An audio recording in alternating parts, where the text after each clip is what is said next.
प्रातः क्लास चल रहा था 18/9/1967। चौथे पेज में मध्य में बात चल रही थी। दुनिया में ऐसा कोई मनुष्य नहीं होगा जो कहे भक्ति मार्ग दुर्गति मार्ग है और ज्ञान मार्ग सदगति मार्ग है। दुनिया में कोई मनुष्य नहीं होगा। नहीं होगा तो फिर शास्त्रों में कहां से आ गया रीति ज्ञान अन्न मुक्ति, बिना ज्ञान की मुक्ति नहीं।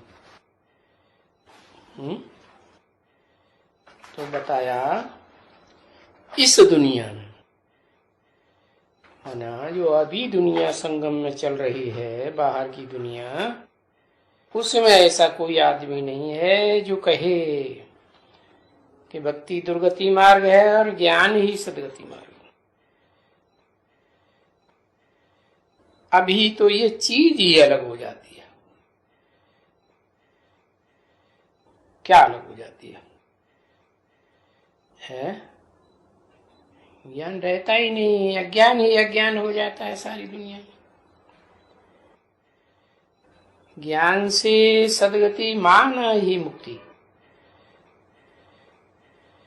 और जीवन मुक्ति, और भक्ति से दुर्गति।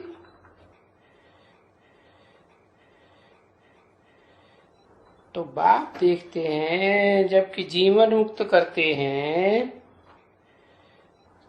मुक्त करते हैं, फिर ऐसी क्या चीज है जिससे तुम दुर्गति को पहुंचते हो?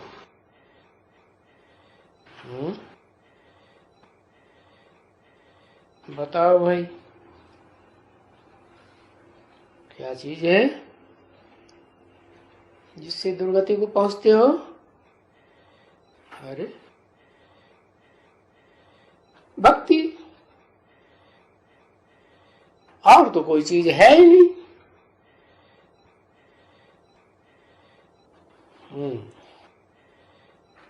तो कब से शुरू हुई भक्ति? कब से शुरू हुई? हाँ, द्वापर से शुरू हुई। ठीक है, द्वापर में ऐसी क्या दूसरी बात आ गई जो भक्ति कह दिया? क्या आ गया? द्वापर में तो जो भक्ति की वो कोई खराब भक्ति की क्या है? सोमनाथ मंदिर में और शिवलिंग का यादगार ही तो बनाया, क्या और कुछ बनाया है? तो पूजा की, माने पूजा किसकी की जाती है? इसकी ऊपर वाले की है, पत्थर की जाती है। चलो, पत्थर की पूजा की जाती है। अच्छा, तो एक साकार की पूजा करते हैं। कौन से साकार की पूजा की सोमनाथ मंदिर में? जिसमें प्रवेश किया उसकी पूजा की। पत्थर में प्रवेश किया है। एक शिवलिंग की पूजा की। तो शिवलिंग की पूजा की, ये भक्ति हो गई है? पूजा किसकी की जाती है और याद किसको किया जाता है? तो सतयुग त्रेता में क्या करते थे देवताएं जो दुर्गति में नहीं थे? हाँ, वो शिवलिंग देहधारी है।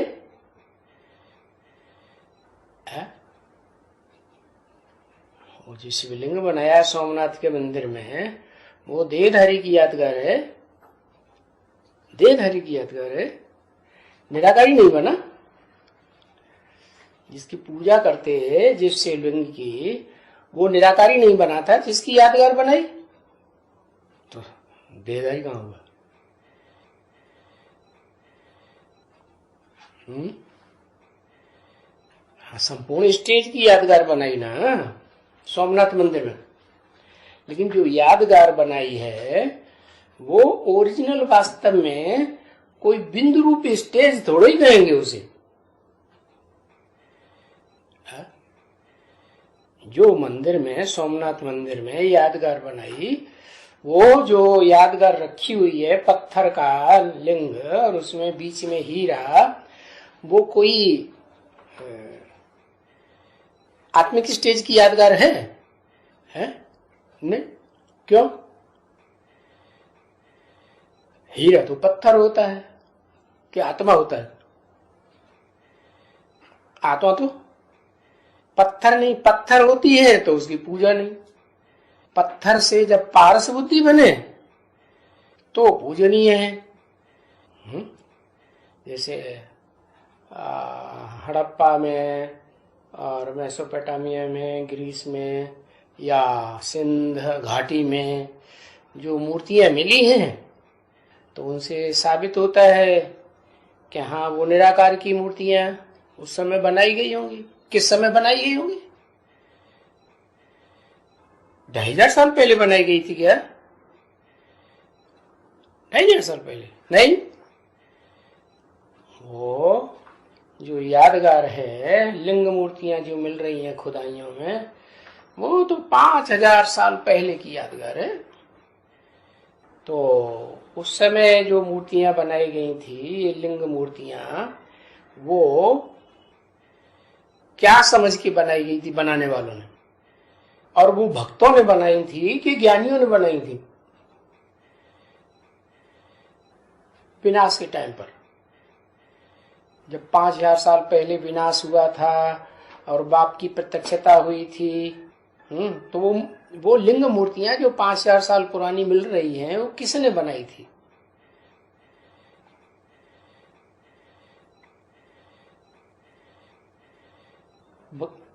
भक्तों ने बनाई थी। माने 5000 साल पहले जब विनाश हो रहा था तो दुनिया में भक्त थे, उनको ज्ञान नहीं हुआ था।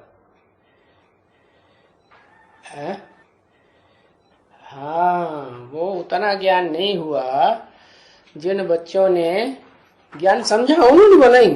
तेरा तो समझा तो ज्ञानी हो गए। जिन्होंने पूरा ज्ञान नहीं समझा अथवा जिन्होंने उसे देखा नहीं, क्या सब देख पाएंगे? जब विनाश होगा ताबोतोड़ सारी दुनिया में, चतुर्थ विश्व युद्ध में, तो सब देख पाएंगे क्या? सब तो नहीं देख पाएंगे। तो जिन्होंने अनुभव ही नहीं किया उस निराकारी स्टेज का, तो उन्होंने वो निराकार की यादगार लिंग मूर्तियां, क्योंकि वो लिटरेचर तो हर जगह जाता था, तो उस लिटरेचर में ये बताया गया कि वो तो ऐसी स्टेज बनी हुई है कि इंद्रियां दिखाई नहीं देती हैं, तो उसकी यादगार उन्होंने लिंग मूर्ति बनाई दी। हाँ, तो काहे से दुर्गति को पहुंचते हो? भक्ति क्या चीज है? भक्ति है कोई साकार स्वरूप को याद करना।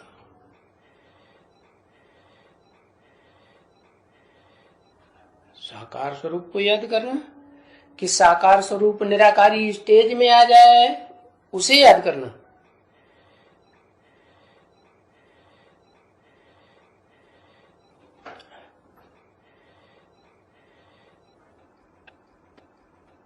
निराकारी स्टेज में आ जाए उसको याद करना, तो वो शाश्वत है, सदा काल रहेगा। वो निराकारी स्टेज सदा काल रहेगी।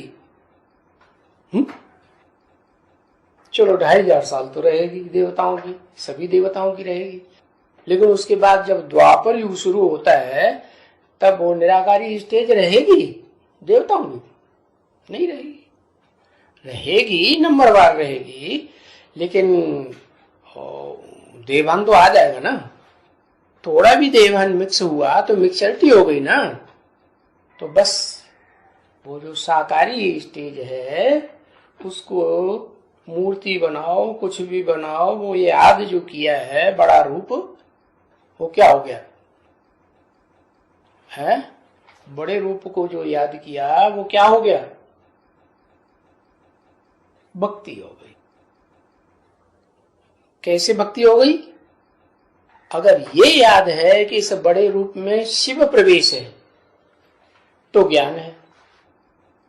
अगर ये मालूम ही नहीं है क्या कि इस बड़े रूप में शिव है, निराकार ज्योति बिंदु अजन्मा भोक्ता, तो फर्क पड़ जाएगा ना स्मृति में। तो है ही खेल ज्ञान और भक्ति का। ज्ञान माने समझ और भक्ति माने बेसमझी।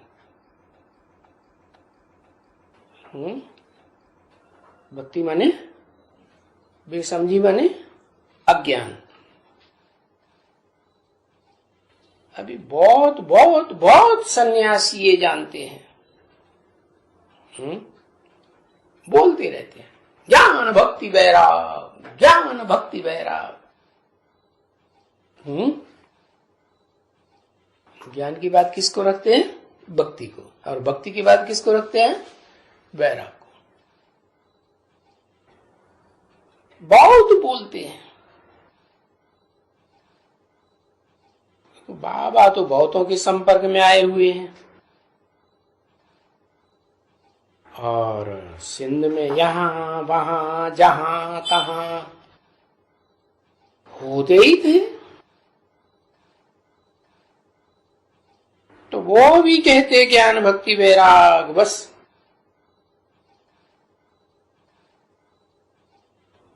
अभी कहते मुख से ज्ञान भक्ति वैराग, उनको अर्थ का तो कुछ भी पता नहीं। क्या कि ज्ञान से क्या भक्ति आती है? भक्ति से क्या वैराग आता है? नहीं। असली बात क्या है कि जब एक निराकार का ज्ञान मिलता है, एक शिव का ज्ञान मिलता है, तो भक्ति से वैराग आता है। भक्ति से बुद्धि हट जाती है। तो अभी कहते मुख से ज्ञान, उनको तो मालूम नहीं है। अभी ध्यान में जाते आते हैं, नहीं तो आगे तो जो बैठ करके सुनाते थे उनका अर्थ कुछ भी नहीं करते थे। है क्या सुनाते थे? है शास्त्र सुनाते थे, और शास्त्रों का जो अर्थ होना चाहिए वो कुछ भी सुनाते नहीं थे, क्योंकि अर्थ करके सुनाएंगे तो लोग कुछ न कुछ तो पूछेंगे। तो बोला ज्ञान है ये देखो शास्त्र पढ़ना, शास्त्र पढ़ेंगे वो ही ज्ञान है।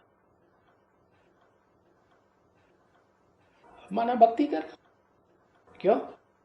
शास्त्र एक के लिखे हुए हैं, एक के लिखे हुए हैं नहीं, अनेकों के लिखे हुए हैं। और ज्ञान तो उसको कहते हैं जो एक से आए। जो भक्ति पूरी नहीं करते हैं उसको उनको तो सुख मिल ही नहीं सकता है। माने पूरी भक्ति करते हैं तो सुख मिलेगा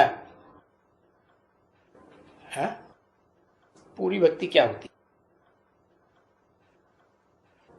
है? पूरी भक्ति क्या होती है? पूरी भक्ति बताई, नौधा, नौधा भक्ति। धा माने प्रकार। तो ये ज्ञान है। नौधा माने नौधा क्यों, अष्टाधा क्यों नहीं? क्योंकि 9 ही बीज रूप आत्माएं हैं जो उस एक को पक्का पहचानती है। क्या? जो 9 बीज रूप आत्माएं हैं, जिनका कहते हैं नवनाथ द्वारा या नवरत्न के रूप में भी बोलते हैं, तो वो 9 आत्माएं जो हैं उनके अंदर आस्तिकता क्या भरी हुई है, कम से कम भगवान को मानती तो हैं, तो उस आस्तिकता की तह को पहचानना, तब कहेंगे नवधा भक्ति।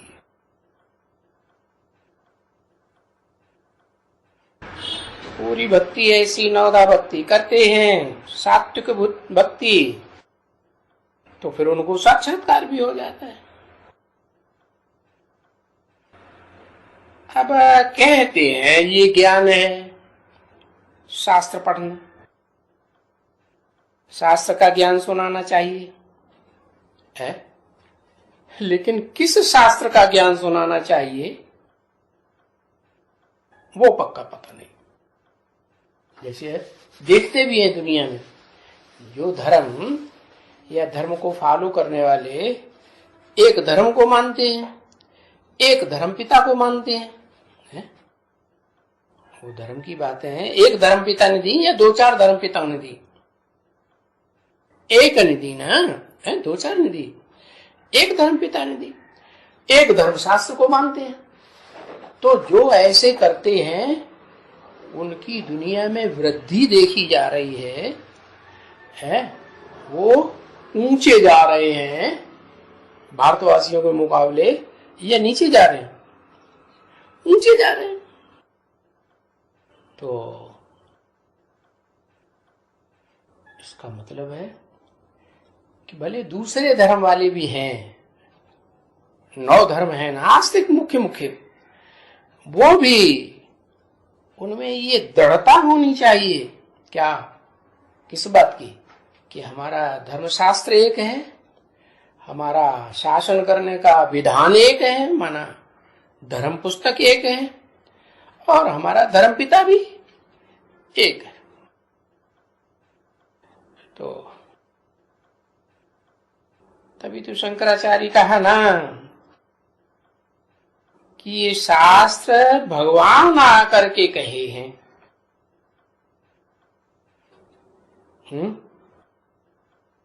ये शास्त्र भगवान आके कहे कि तुम शास्त्र न पढ़ो तो भी हम क्या करेंगे? शास्त्र को नहीं छोड़े। भगवान भी आ जाए तो भी नहीं छोड़ेंगे। क्या मतलब हुआ है? मना भगवान की भी उतनी कदर नहीं जितनी शास्त्रों की कदर कर रहे हैं। अब वो शास्त्र भी एक के लिखे हुए तो हैं नहीं, ये भी पता नहीं है उनको कि भगवान एक है तो एक तरह की शासन चलाएगा कि 20 तरह की शासन चलाएगा। जैसे प्रजातंत्र में है, एक कुर्सी पे बैठा, उसने एक नियम कानून बना दिया, दूसरा मिनिस्टर आया, उसने दूसरा नियम कानून बना दिया, तीसरा मिनिस्टर आया, उसने तीसरा नियम कानून बना दिया। रोज नियम कानून शासन करने के नियम कानून बदलते रहते हैं। तो असली शासन किसे कहें? असली शास्त्र किसे कहें? है एक हो तब तो कहें ना। शासन चलाने वाला राजा भी एक हो, नियम बनाने वाला भी एक हो, है, और उसका विधान संविधान भी एक हो, तो ठीक है, उस एक को मानेंगे तब तो ठीक है। लेकिन तुम अनेक शास्त्रों को मान रहे हो है, और फिर हट पकड़ के बैठे हो क्या कि भगवान भी आ जाए तो हम शास्त्रों को नहीं छोड़े। अरे ये तो तुम बेविचारी हो गए। क्यों? क्योंकि अनेक शास्त्रों को मानते हो। देखो अब कितनी भक्ति है। क्या होता है भक्ति में? बुद्धि एक भगवान के ऊपर टिकती है कि अनेक भगवानों के ऊपर टिकती है? अनेकों भगवान के ऊपर बुद्धि जाती है। तो बेविचारी भक्ति हो गई ना। तो बताया ये जो भक्ति है ये दुर्गति में ले जाने वाली है। इनको कहेंगे भक्ति के है ना शास्त्र। तो भक्ति वाले फिर और चीज को क्यों मानेंगे? है जिन जिन के पीछे भागते रहे हैं उनको ही मानेंगे क्या? ब्रह्मा बाबा ने क्या किया है? ब्रह्मा बाबा ने कितने गुरु किए? 12 गुरु किए। तो अब जब शिव बाप ने प्रवेश किया तो शिव बाप की बातों को माना या बच्चों से भी प्रभावित होकर के चल पड़े? है उनसे भी प्रभावित होकर चल पड़े। तो भक्ति में बुद्धि भागती रहती है क्या? और ज्ञान में बुद्धि एक जगह टिक जाती है। तो भक्ति का मतलब ही है भागना। तो भक्ति वाले फिर और चीज को क्यों मानेंगे कि 12 गुरुओं को बने कम से कम 12 के पीछे भागेंगे? है अब वो एक को मानेंगे क्या? नहीं, अपनी भक्ति को ही मानेंगे। तो भक्ति छोड़ने में उनको कितना मुसीबत आती है। यहां बहुत आती हैं बच्चियां जिनको अगर समझो कि यहाँ ज्ञान में आए हैं, ज्ञान में आ गए कोई कोई बच्चे, और थोड़ा उन्हें दुनियादारी के धंधे में जो अपना धंधा चलाते ना, तो धंधे में घाटा आ गया या बीमार पड़ गए या कोई ने शरीर छोड़ दिया, घर बार में परिवार, ज्ञान में चलने वाले ने शरीर छोड़ दिया। तो आए तो यहां ज्ञान में, लेकिन झट से उनका बुद्धियोग निश्चय टूट जाता है। इधर से झट भागेंगे देवी के पास वर मांगने के लिए कि हमारा बच्चा बीमार हो गया, या तो भगत जी के पास, औलियों के पास भागेंगे। आदत पड़ी हुई है ना इधर उधर भटकने की, है। तो यही तो बात गीता में बताई है क्या? जो निश्चय बुद्धि होते हैं उनकी एक निशानी है कि बुद्धि एक को पकड़ती, एक जगह पकड़ेगी। और जो अनिश्चय बुद्धि होते हैं उनकी बुद्धि कभी एक जगह टिकेगी नहीं। जैसे आर्य समाजी होते हैं, इस्लामी आए तो इस्लामियों के पीछे लग गए, बौद्धि आए बौद्धियों के पीछे लग गए, क्रिश्चियन आए क्रिश्चियन, जो धर्म पिताएं आए बस उन्हीं के पीछे लग गए, और जो नया आया उसको पकड़ लिया। तो पीछे वाले से अनिश्चय बुद्धि हो गए, तो संस्कार तो पड़ गए ना क्या है? किसी पे बुद्धि टिकी नहीं, तो लास्ट में क्या हाल होता है उनका? धर्म निरपेक्ष राज्य है, सब धर्म बेकार, किसी धर्म की हमको अपेक्षा नहीं है, लो हो गया बेकार, कहीं आस्था नहीं टिकी। फिर आखिर रिजल्ट क्या होता है? 2 फाड़े हो जाते हैं क्या? एक ऐसे जो निराकार को मानते हैं, कम से कम भगवान को तो मानते हैं, निराकार को ही सही। दूसरे ऐसे जो निराकार को मानते हैं ना साकार को मानते हैं, ऐसे आर्य समाजी बन जाते हैं। इसलिए भारत में 2 पार्टियां खास देखने में आ रही। कौन कौन सी? भारतीय कम्युनिस्ट पार्टी और मार्क्सवादी कम्युनिस्ट पार्टी है। तो कुछ भी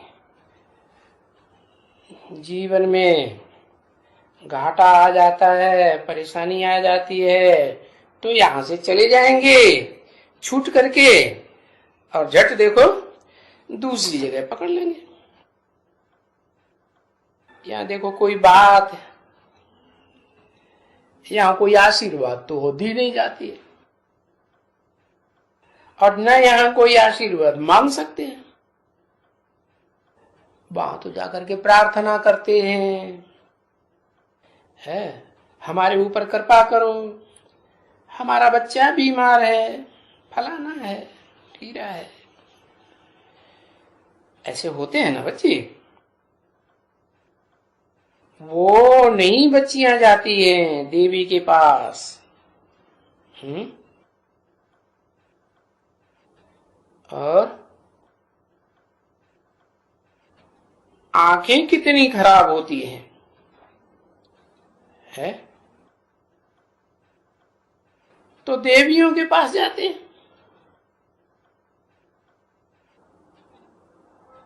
फिर वो रखती हैं वो बना करके आंख के ऊपर टंट घंट फलाना करते हैं, ये करते हैं। तो इनकी आंखें अच्छी हो जावे, ऐसे कुछ न कुछ करते हैं ना। अभी वो तो ठीक है, क्योंकि भक्ति मार्ग में भी जो कुछ करते हैं भक्ति, उसका फल तो कुछ न कुछ मिलता है, अल्पकाल का फल मिलता है। ऐसे तो नहीं सदा काल का फल मिल जाएगा, है 2500 साल के लिए स्वर्ग में चली जाएगी आत्मा, ये दुख खत्म हो जाएगा। क्षण भंगुर फल मिलता है अल्पकाल का। मिलता क्यों नहीं है, मिलता है। बाबा कहते हैं ना, भक्ति का भावना का भाड़ा है, वो उनकी जो भावना बैठ जाती है, जिनकी गुरुओं के पास, जिनकी देवी देवताओं के पास या देवी या भूत प्रेतों के पास, वो भावना भी पूरी कौन करता है? बाप ही पूरी करता है। वो समझते हैं कि हमारे गुरुजी ने या हमारी देवी ने या देवता ने या हमारे भूत प्रेत ने हमको फल दे दिया।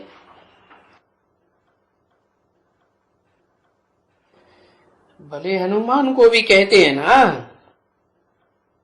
है कि ये भगवान है। कौन? हनुमान। तो चलो बैठ करके वो जब हनुमान को याद करते हैं तो हनुमान का उनको साक्षात्कार हो जाता है। भावना बैठी हुई है ना, तो हनुमान का साक्षात्कार हो जाता है। 18/9/1967 की वाणी का 5वां पेज। तो जब साक्षात्कार हो जाता है तो उनकी बुद्धि में क्या बैठता है? किसने साक्षात्कार कराया? हनुमान ने साक्षात्कार कराया। तो बाबा क्या कहते? साक्षात्कार की चाबी मैं किसी को देता ही नहीं है, और सारा ज्ञान दे दूंगा, देता हूं, लेकिन साक्षात्कार की चाबी किसी को नहीं देता हूं। वो समझते हैं क्या, भगत लोग क्या समझ लेते हैं कि हनुमान ने साक्षात्कार कराया, देवी ने साक्षात्कार कराया, हमारे भूत प्रेत ने साक्षात्कार कराया। देखो हमको साक्षात्कार हुआ ना, समझते हम मुक्त हो गया। बस साक्षात्कार का हुआ तो बस उसमें उनको ये भाव बैठ गया कि अब हम मुक्त हो ही जाएंगे, हमको भगवान का साक्षात्कार हो गया। बोले हनुमान भगवान हो, गणेश भगवान हो, महाकाली भगवान हो, भूत प्रेत भगवान, उनको मान लेते हैं भगवान।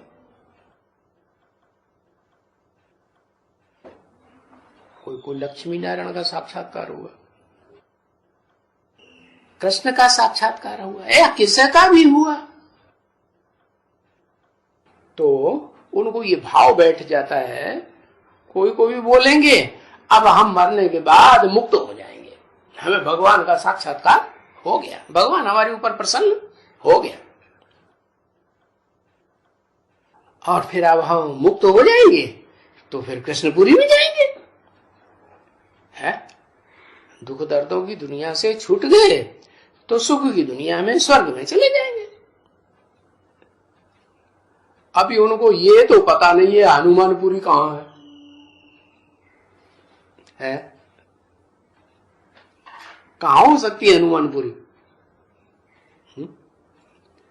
बताओ ये हनुमानपुरी कहां हो सकती है जो हनुमानपुरी में जाएंगे? है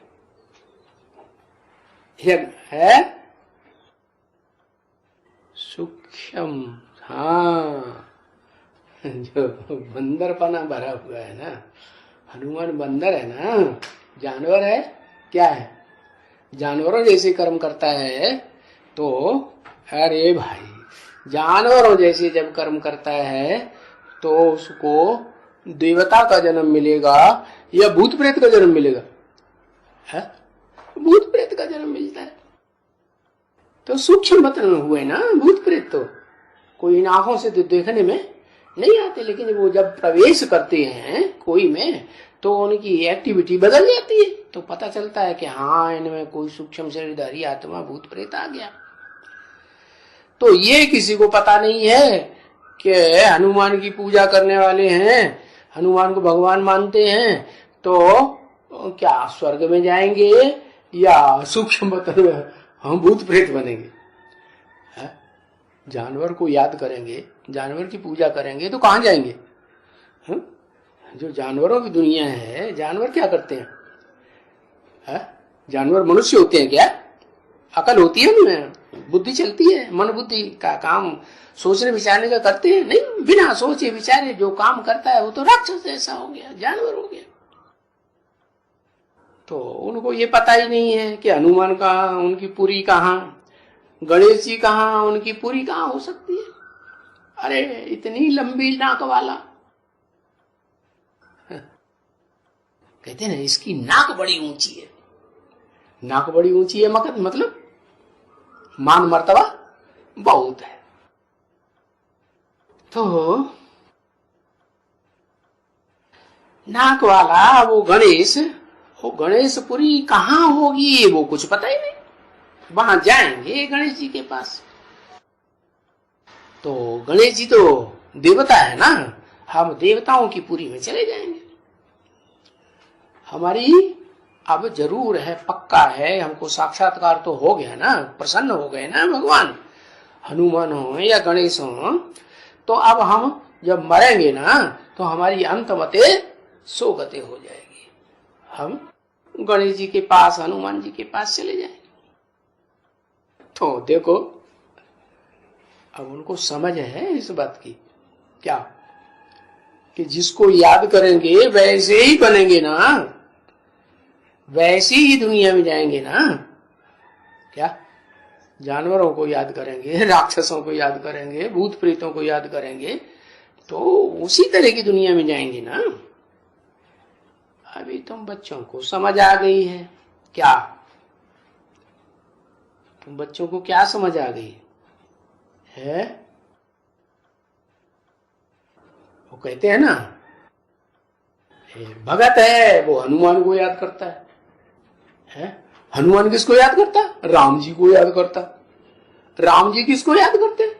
शंकर जी को याद करते। शंकर जी किसको याद करते? शिव निराकार को याद करते। अरे तो तुम सीधे ही भगवान की जो ऊंच ते ऊंच है, ऊंचे ते ऊंचा भगवंत आत्मा है, उसको ही पकड़ो ना, परमात्मा को पकड़ो ना। अब तुम बच्चों में तो समझ हो गई है क्या? ऊंचे ते ऊंचा भगवंत कौन है? तुम इन सबको अपने रंग में रंग लेंगे और इनको सुख के रास्ते पर ले आएंगे। क्या अभी सुख के रास्ते में है या दुखदाइयों के पीछे पड़े हुए हैं याद करने में? जानवरों को याद कर रहे हैं तो किस दुख मिलेगा या सुख मिलेगा? दुख ही मिलेगा। तो भक्ति है दुख का रास्ता है। क्यों दुख का रास्ता? क्योंकि बुद्धि भटकती रहती है, एक जगह टिकती नहीं है। और ज्ञान है सुख का रास्ता। क्यों? क्योंकि ज्ञान एक से आता है, एक से ज्ञान आता है तो बुद्धि एक जगह टिकेगी, एक में टिकेगी या अनेक में टिकेगी है? हनुमान के भगत का हम तो एक हनुमान को याद करते हैं, हमारी जिंदगी हो गई हनुमान को याद करते हैं। तो उनकी बुद्धि एक जगह नहीं टिक रही है, नहीं टिक रही। हाँ, वो हनुमान कोई ऊंचते ऊंचे थोड़े हुआ, वो भी तो किसको याद करता है? वो भी अपने से ऊंच को याद करता है। तो ज्ञान की असलियत क्या है कि ज्ञान एक से ऊंचते ऊंच जो है, जिससे ऊंची इस दुनिया में पार्ट बजाने वाली कोई आत्मा नहीं है, उससे ज्ञान आता है। वो है 100% सुख का रास्ता। क्या? अरे ज्ञान से सतयुग की बादशाही मिलती है।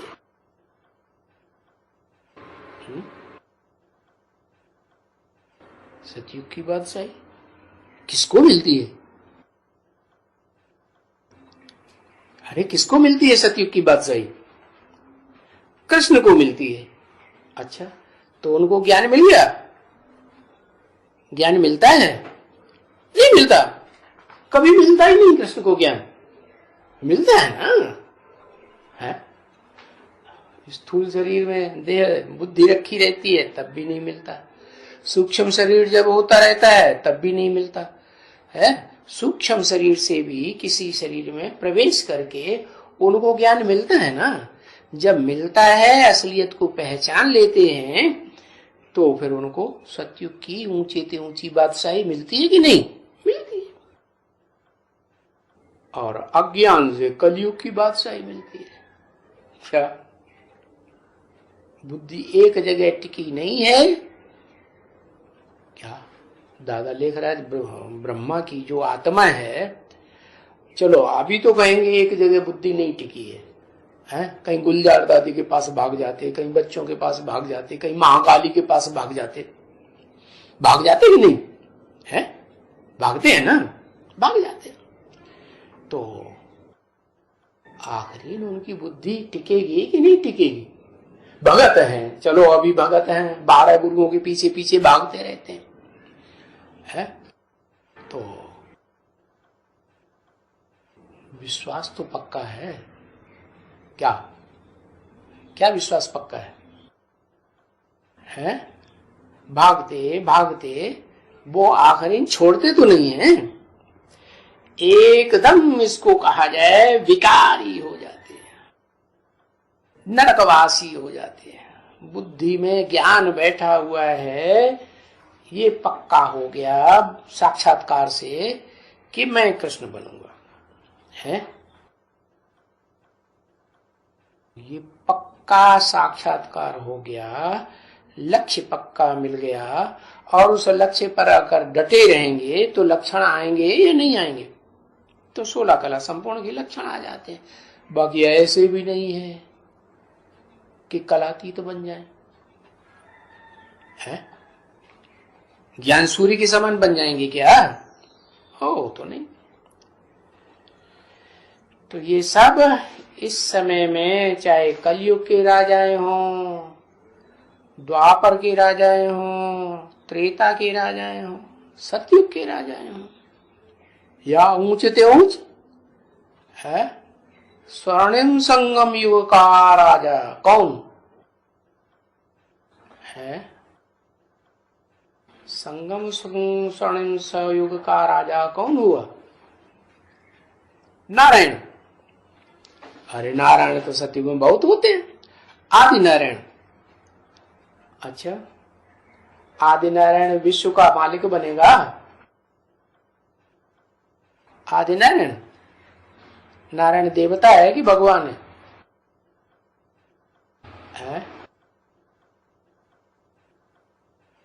ब्रह्मा को नारायण देवता है कि भगवान है? दोनों है। नारायण भगवान भी है, एक ही टाइम पे भगवान है, एक ही टाइम पे नारायण है देवता, 16 कला संपूर्ण। अरे नर से नारायण बना तो 16 कला संपूर्ण बना होगा कि नहीं बना होगा? है कलातीत है तो वो तो सूर्य होता है। कलातीत देवता होता है कि भगवान होता है?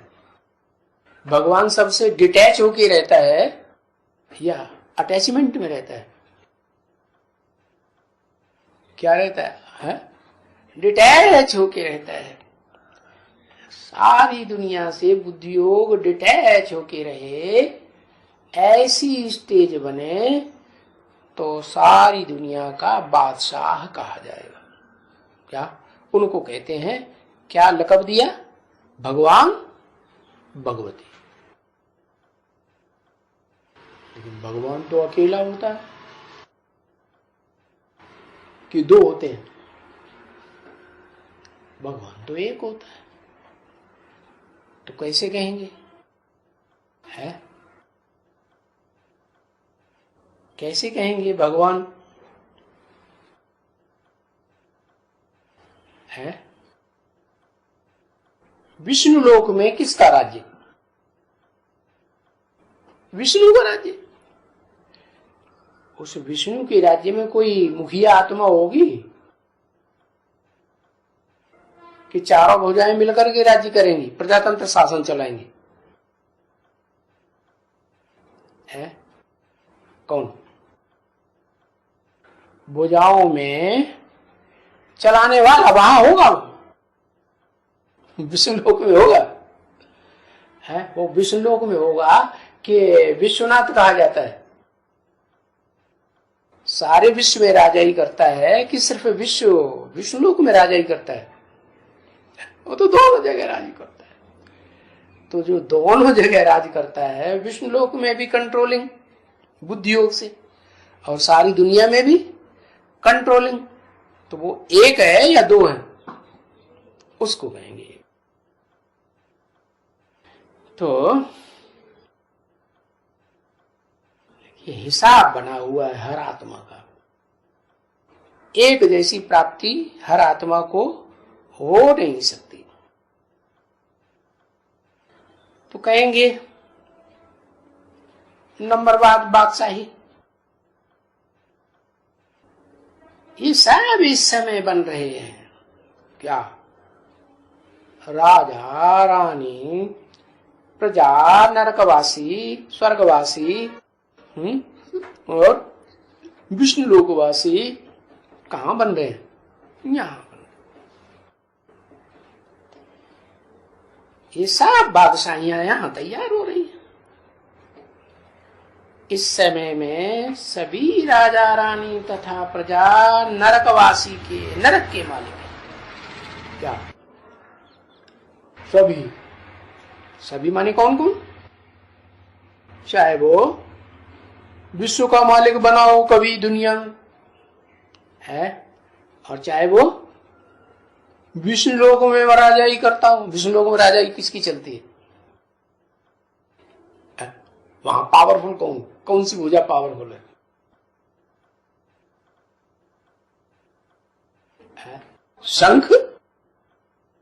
शंख पावरफुल है।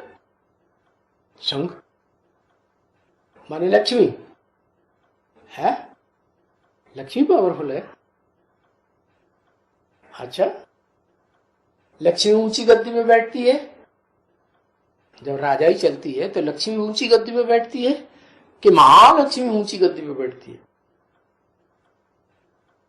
जब वो क्या नाम, दीपावली आती है तो पहले पूजा किसकी होती है? महालक्ष्मी की होती है। रुद्र बड़ा या महारुद्र बड़ा? ब्राह्मण बड़ा या महाब्राह्मण बड़ा? लक्ष्मी बड़ी कि महालक्ष्मी बड़ी? नारायण बड़ा या महानारायण बड़ा? है? नारायण माने क्या? नारायण माने नार माने ज्ञान जल, आयन माने घर, जिसका ज्ञान जल में घर हो। अच्छा, वो तो नारायण हुआ। फिर महानारायण कैसे कहें? कैसे कैसे कैसे? कौन प्रवेश करता है? ऊपर वाला। हाँ, जो ऊपर वाला प्रवेश है ना, तो क्या कहेंगे? महारुद्र कहो, महानारायण कहो। तो ये सब राजा यहां बनते हैं, मालिक, चाहे नरक के वासी हो, नरक के मालिक हो, चाहे स्वर्ग के मालिक हो। मालिक कहो, बादशाह कहो, विश्व के बादशाह कहो, जो चाहिए सो कहो। है?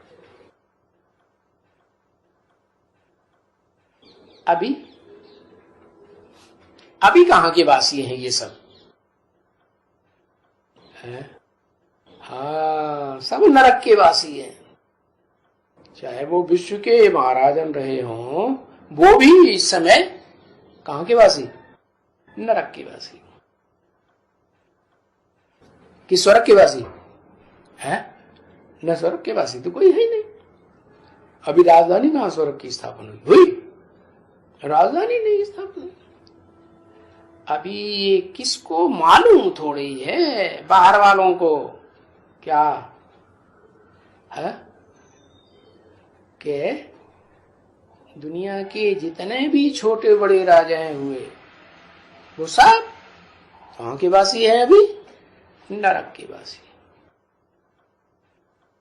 यथा राजा रानी तथा हम सब नरकवासी। और वो सिद्ध करता है। बाबा ने कहा है ना, कितना सिद्ध करता है कि बरोबर हम नरकवासी। क्योंकि नरक में मरते हैं तो कहां जन्म लेंगे? नरक में जन्म लेंगे। और स्वर्ग में मरते हैं तो स्वर्ग में जन्म लेंगे। तो इस दुनिया में तो सब नरक ही नरक है ना। नरक में ही मरेंगे तो सब नरकवासी ही बने रहेंगे ना। स्वर्ग तो कभी आएगा ही नहीं, नहीं आएगा। वाह भाई, स्वर्ग आएगा ही नहीं, बाद में आएगा। कैसे आएगा? मरेंगे तो नरक में। क्या तरीका है? तो तरीका क्या है? संगठन। क्या संगठन है? माला का संगठन बन जाए, 8 का संगठन बन जाए तो स्वर्ग हो जाएगा। है श्रेष्ठ आत्माओं का संगठन। माना जो रुद्रमाला के मणके हैं वो श्रेष्ठ आत्माएं नहीं है जो सर के ऊपर रखी जाती हैं भक्ति मार्ग में। कहते भगवान के सर के ऊपर 8 मणके विराजमान रहते हैं। तो संगठन श्रेष्ठ आत्मा को नहीं है। फिर तो यहां वाले सभी जब तलक मरे नहीं तो नरकवासी ही ठहरे। और कैसी स्टेज में मरे? जैसे ये दिखाए गए। किस स्टेज में है? कहां है? इनकी दुनिया कहां है? इनकी दुनिया कौन सी दुनिया में है? ये है? ये मरेंगे है? ये बैकुंठ की दुनिया में है। बैकुंठ की दुनिया में है ये है कि ज्ञान प्रकाश की दुनिया में है। कहाँ है? ज्ञान प्रकाश की दुनिया। तो जिनका वाइब्रेशन ज्ञान का ही बना रहेगा 24 घंटे, अज्ञान की बुद्धि में कोई बात आएगी ही नहीं, विविचार की, भक्ति की बात, बुद्धि भागती रहे, एकाग्र ही न हो, ऐसा होगा ही नहीं। तो क्या कहेंगे, नरक में है कि श्रेष्ठ वाइब्रेशन में? है श्रेष्ठ वाइब्रेशन।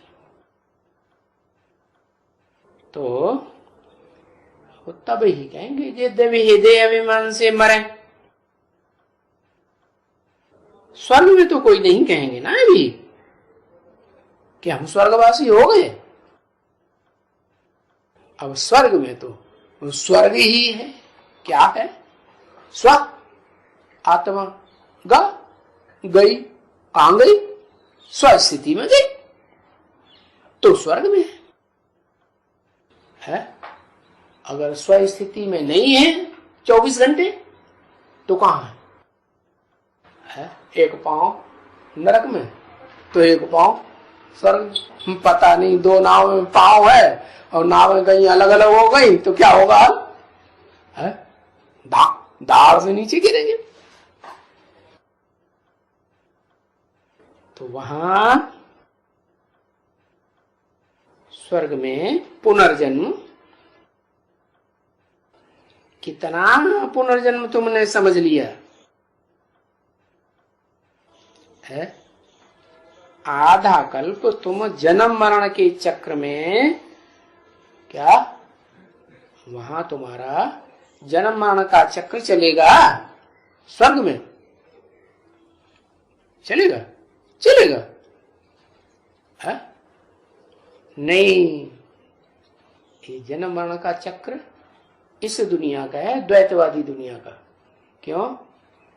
के कोई न चाहे तो भी उसे शरीर छोड़ना पड़ेगा, और वहां तो अपनी इच्छा से, स्वेच्छा से शरीर छोड़ते हैं। तो उसे कोई मरना थोड़ी कहा जाएगा। देवान में शरीर छोड़ते हैं या आत्माभिमान में शरीर छोड़ते हैं?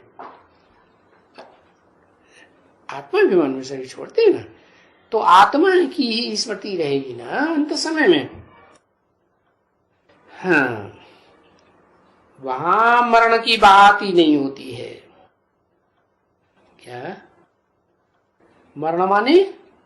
अनिश्चय बुद्धि, एक के ऊपर अनिश्चय बुद्धि, तो माने मरण। वहां तो निश्चय है कि हम क्या है? हम आत्मा। बाप भी कहते हैं तुम आत्मिक स्टेज में टिकेंगे तो आत्मा से बाप दूर थोड़ी है। बाप अपने बच्चे के साथ रहेगा कि नहीं रहेगा? अपने बच्चे के साथ। देवान में रहेंगे तो बाप का बच्चा है ही नहीं, तो क्यों संभालेगा? तो अभी संगम युग में तुम तो आत्माभिमानी बन रहे हो ना, तो वहां पुनर्जन्म तुमने कितना समझा? अरे वहां तो मरण की बात ही नहीं, बाप ने तो समझाया ना है। तो बाकी स्वर्गवासी की बात है। अभी फिर स्वर्गवासी नहीं बने हो, नरकवासी हो, तो यहां बैठे बैठे क्या कर रहे हो? हा? क्या कर रहे हो? यहां बैठे बैठे क्या कर रहे हो? देवता वहां सोएंगे है? सोएंगे कि नहीं? अरे तो यहां बैठे बैठे क्या कर रहे हो? थोड़ी दुनिया रह गई, थोड़े साल की, थोड़ा तो आनंद कर लेने दो, सोने दो शांति से। ऐसे अभी यहां बैठ करके क्या करते हो बताओ?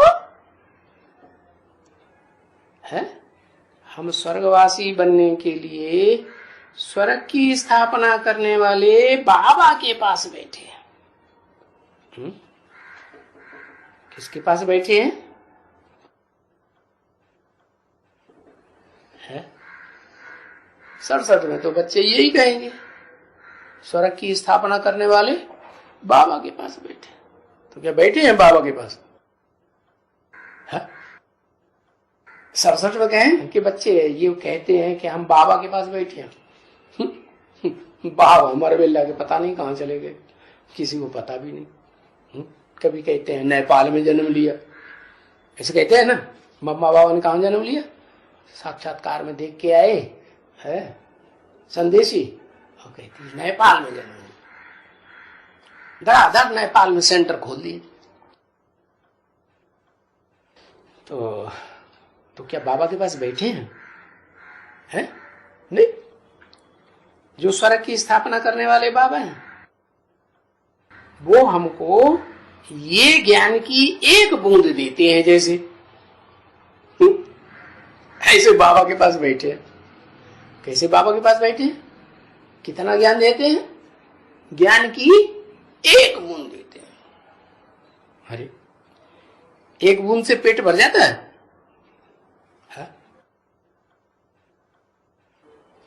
भक्ति मार्ग में क्या कहते हैं?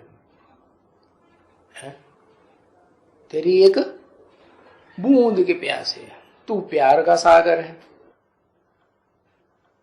है? तो एक बूंद से ही हम स्वर्ग में चले जाते हैं।